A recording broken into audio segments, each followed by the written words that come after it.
अगर आप online shopping को काफी एक्सपेरिमेंटल तरीके से अलग अलग वेबसाइट से करना पसंद करते हैं या फिर इन्फॉर्मेशन सीकिंग के पर्पज से ही अलग अलग वेबसाइट्स को सर्व करते हैं तो बहुत ज्यादा चौकन्ने हो जाइए, क्योंकि आजकल ऐसे चोर या फिर कहूं कि साइबर क्रिमिनल्स हैं जो कि कुछ ऐसी ट्रिक्स अपनाकर आपको ब्रांड्स के नाम पर बेवकूफ बना सकते हैं। ओके, तो इसे एक एग्जाम्पल से समझने की कोशिश करते हैं। सोचिए कि अगर आप किसी ई कॉमर्स वेबसाइट पर शॉपिंग करना चाहते हैं, आपने उसे सर्च इंजन में डाला, मान लीजिए फ्लिपकार्ट, और उसके बाद आपने ध्यान नहीं दिया लेकिन आप फ्लिपकार्ट की जगह फ्लिपकार्ट पर लैंड हो गए। काफी मिलता जुलता नाम है, राइट? और इसके बाद आपने यूजुअल तरीके से अपनी शॉपिंग शुरू कर दी और फिर बारी आई पेमेंट करने की। मे बी आपने लॉग इन किया अपने लॉग इन क्रेडेंशियल्स डालकर और उसके बाद आपने पेमेंट के लिए भी अपने बैंक की डिटेल्स उसमें डाली। लेकिन ये वेबसाइट एक साइबर क्रिमिनल की वेबसाइट थी जहां से उसने आपकी सारी इंफॉर्मेशन ले ली और इसके बाद आप सोच सकते हैं कि क्या हो सकता है।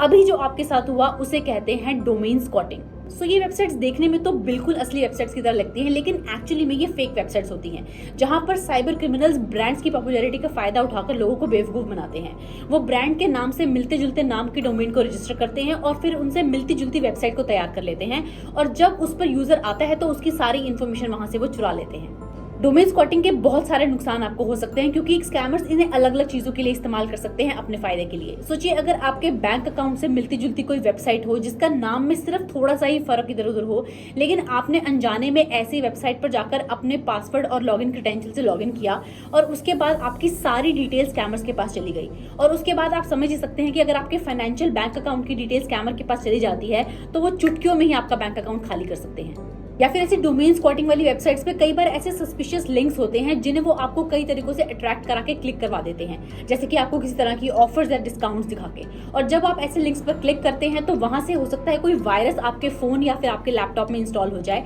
जिससे कि वो आपका फोन या आपका कोई भी डिवाइस इजीली हैक कर सके और आपकी सारी डिटेल्स उनके पास चली जाए। या फिर साइबर क्रिमिनल्स के अलावा ऐसे स्मॉल टाइम बिजनेसेस जो कि डुप्लीकेट सामान ब्रांड्स के नाम पे बेचते हैं, वो भी उन ब्रांड्स के नाम के मिलती जुलती डोमेन्स को खरीदकर वहां पर अपनी एक मिलती जुलती वेबसाइट बना लेते हैं, जहां से अगर आप वो सामान खरीदते हैं, आप पैसे तो एक ब्रांड के नाम के देते हैं लेकिन असली में वो एक डुप्लीकेट और सब स्टैंडर्ड माल होता है। ये सब सुनने के बाद हो सकता है आप टेंशन में आ गए हो, लेकिन बिल्कुल घबराने की कोई बात नहीं है। इसका मतलब ये बिल्कुल नहीं है कि आपको अपनी ऑनलाइन शॉपिंग या ऐसे ऑनलाइन सर्फिंग के एक्सपीरियंसेस को कम कर देना चाहिए, बल्कि कुछ टिप्स हैं जिन्हें फॉलो करके आप ऐसे ऑनलाइन डोमेन स्क्वॉटिंग को अवॉइड कर सकते हैं। किसी भी यूआरएल पे क्लिक करने से पहले आप उसके वेबसाइट के डोमेन को क्रॉस चेक कर लीजिए, यहाँ तक कि उसकी स्पेलिंग्स को भी अच्छी तरह से चेक कर लीजिए और उसके बाद ही उस पर क्लिक करिए। और साथ ही साथ अगर आपके पास किसी नोन या फिर ब्रांडेड कंपनी से कोई भी एसएमएसेस या फिर कोई ईमेल्स पे लिंक आते हैं तो उन पे भी क्लिक करने से पहले आप उसको अच्छी तरह से वेरीफाई कर लीजिए। कोई स्पेलिंग मिस्टेक्स हो या फिर कोई अजीब सा मैसेज लग रहा हो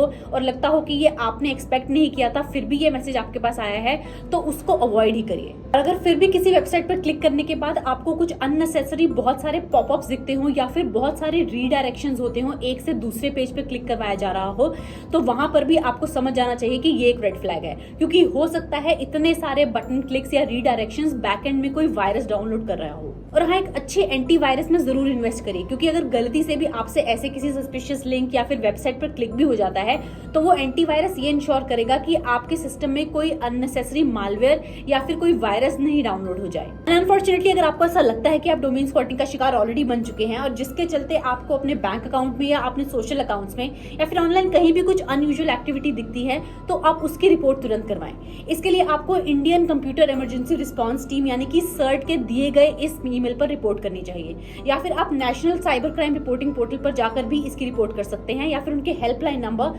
1930 पर भी इसकी रिपोर्ट कर सकते हैं। So be smart and cautious online, और इन टिप्स को फॉलो करके आप डोमेन स्क्वॉटिंग जैसे सीरियस स्कैम को होने से बहुत हद तक रोक सकते हैं। और अगर आपके साथ भी ऐसा कोई एक्सपीरियंस ऑलरेडी हो चुका है तो आप उसे भी मेरे साथ कमेंट में जरूर शेयर करिए और इसकी अवेयरनेस फैलाने में हमारी मदद करिए। हम लाखों लोगों को ऐसे स्कैम्स की अवेयरनेस से ऑलरेडी प्रिवेंट कर चुके हैं और अब हमारा इरादा है कि हम करोड़ों लोगों को इससे बचाएं। सो इस फाइट अगेंस्ट फ्रॉड में आप भी हमारा साथ दे सकते हैं। और एक बहुत इंपॉर्टेंट चीज, अक्सर ऐसे डोमेन स्क्वॉटिंग के केसेस में जहां आपके डिवाइसेस में कुछ हार्मफुल वायरसेस इंस्टॉल होते हैं, अक्सर हमें उनका पता ही नहीं लगता है जब तक कोई डैमेज ना हो जाए। सो इसके लिए कैसे ये पता लगाया जाए कि कुछ अनयूजुअल एक्टिविटीज आपके डिवाइस में हो रही हैं, कि हो सकता है कि कोई वायरस अटैक तो नहीं है, इसकी एक पूरी डिटेल्ड इन्फॉर्मेशन आपको यहाँ से मिल जाएगी, जिससे देखने के बाद आप ये इंश्योर कर सकते हैं कि ऐसे किसी ट्रैप में फंसने के बावजूद भी आप उसमें से जल्दी अपने आप को कैसे निकाल सकते हैं।